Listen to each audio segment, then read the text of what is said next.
I'm really excited to share one of the most personal things about me today, and that's my testimony. I actually grew up Mormon.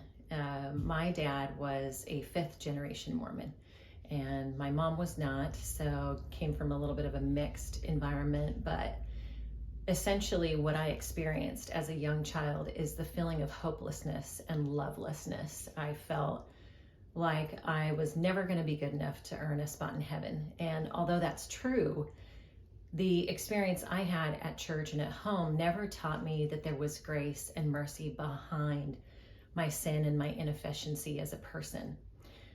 Fast forward several years later, and an encounter with a friend who really embodied the friendship of Jesus. His name was Adam, and he was a year younger than I was, and he was the nicest person I ever met.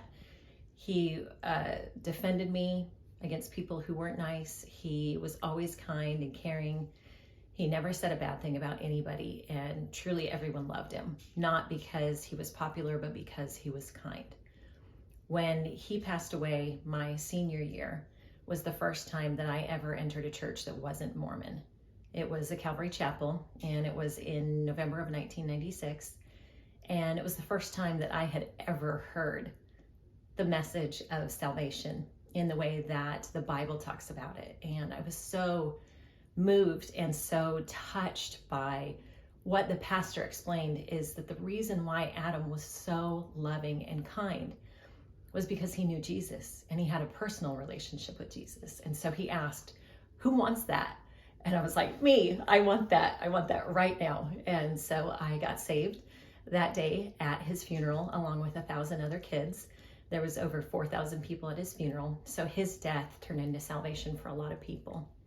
Fast forward several years and kind of having a bumpy road, not really understanding the depth of the decision I had made. I'd fallen off and I had gone through a divorce. And through that experience, I really encountered Christ. I heard God. I felt the Holy Spirit, and I was never the same. So that was at the age of 27. And ever since then, I've been so focused on God and just loving him and loving others. And I hope that this message brings home what started as hopelessness and lovelessness turned into hope and love through Jesus Christ and through an amazing experience with him. And I hope that you feel the same way about your salvation and your testimony. Thanks.